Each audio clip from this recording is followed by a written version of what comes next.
నా పేరు కె చంద్రయ్య, మరి ఇబ్రాహింపూరు 653 పరిగి మండలానికి వస్తుంది, వికారాబాద్ జిల్లాకు వస్తుంది. అయితే అక్కడ ఉన్నటువంటి రేవంత్ రెడ్డి ఈ సర్పంచ్ బాలయ్య లంచం ఇచ్చి వాళ్ళిద్దరు ఏకమై నన్ను సంపనికి కూడా కత్తి తీసుకొని వచ్చారు. బాలయ్య గోవర్ధన్ రెడ్డి.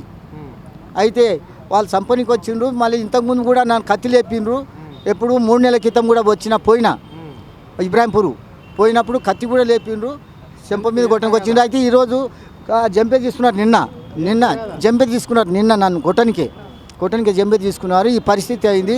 నేను ఆ ఊర్లో ఉండలేను, చంపేస్తారు నన్ను. ఎందుకంటే నా సొంతం కొడుకు చనిపోయిండు, వారసుని నడుపుకుంటున్నా. అది నేను చంపేస్తే ఆ భూమి వాళ్ళకు మిగిలిపోతుందనే ఉద్దేశంతో నన్ను ఈ విధంగా చేస్తున్నారండి. వాళ్ళు బెదిరిస్తున్నారు, సంపనికే వస్తున్నారు. రియల్గా పాలులు కాదు, ఒక ఆయన సర్పంచ్ పదవి చేస్తున్నాడు. ఇప్పుడు సర్పంచ్ అయ్యాడు అబ్బాయి.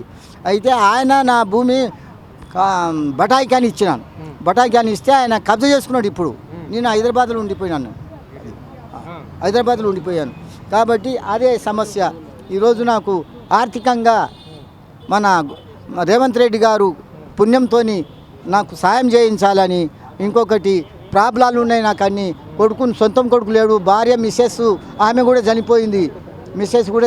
కరెంట్ షాక్ వచ్చి ఇక్కడనే మన మారాడ్పల్లిలోనే ఇదైపోయింది. కాబట్టి ఊళ్ళో ఉన్న పొలం కూడా నాకు రాలేదు.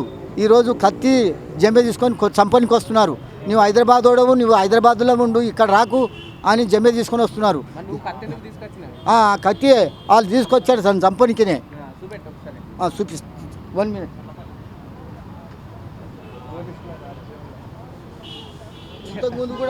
ఇంతకుముందు ఆ షాక్ కూడా తీసుకొచ్చారు నన్ను చంపనికే.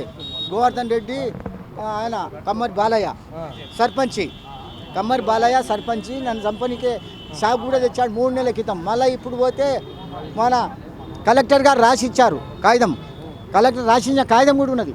ఆ కాగితం ప్రకారంగా ఎంఆర్ఓలు చెప్పి నేను ఎన్క్వైరీ చేపిస్తా, భూమి ఇప్పిస్తా అంటున్నాడు కలెక్టరు. నేను నిన్న పోతే ఈ షాక్ తీసుకొని వచ్చారు నాయన. ఈ షాక్ తీసుకొని వచ్చారు, చూడండి, మంచిగా చూపించాను నాయన. ఈ షాక్ తీసుకొని వచ్చారు. వాళ్ళ దగ్గరికి పోతే వాళ్ళు ఏమంటున్నారు, సాక్షి ఉన్నారా అంటున్నారు. మరి చెరువు కట్ట మీదకి వచ్చినప్పుడు ఎవరు లేరు అక్కడ. సంపేతమని ప్లానింగ్తోనే వచ్చిండు వాళ్ళు.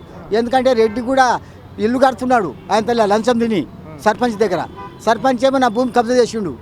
అయితే దానివల్ల ఇప్పుడు ఆయన పోతే ఆయన ఏమంటున్నాడు, మీ ఊరోళ్ళని పిలిపిస్తున్నా అంటే నాకు వెనక ఎవరు లేరు, వాళ్ళు 20 మంది వస్తారు. వాళ్ళు రెడ్డిలు గిల్లు అందరు కలిసి వస్తారు. రెడ్డిలే వాళ్ళకి సపోర్ట్ చేస్తున్నాడు బాలయ్యకు. అయితే ఇప్పుడు నేను ఒక్కనే ఆడ ఏం మాట్లాడలేను.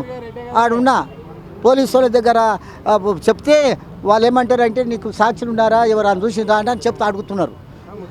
అయితే సాక్షి లేని దగ్గర వచ్చి కొట్టి సంపనికి వస్తున్నారు. అంటే వాళ్ళ ఐడియాలు చూడు ఎట్లున్నాయి.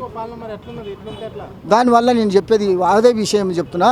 నా భూమి ఇయ్యరు వాళ్ళు. అక్కడ నేను భూమిలో పంట పండించుకొని తింటున్నారు. నా భూమి ఇవ్వమంటున్నా. అయితే వాళ్ళు ఇస్తలేరు.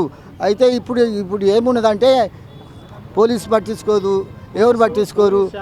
వాళ్ళకి ఏంటంటే అది ఏంటంటే వాళ్ళు ఏమడుతున్నారు, సాక్షులు అడుగుతారు. ఆడ సాక్షి లేని జగలో వచ్చి అడవి ఉంది, ఆ ఊరిలో అడవి మార్గంలో వచ్చి కొట్టిపోతారు.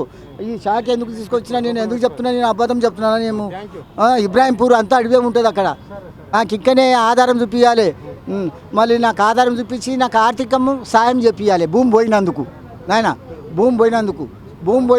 నాకు ఆర్థిక సాయం కింద సహకరించాలి.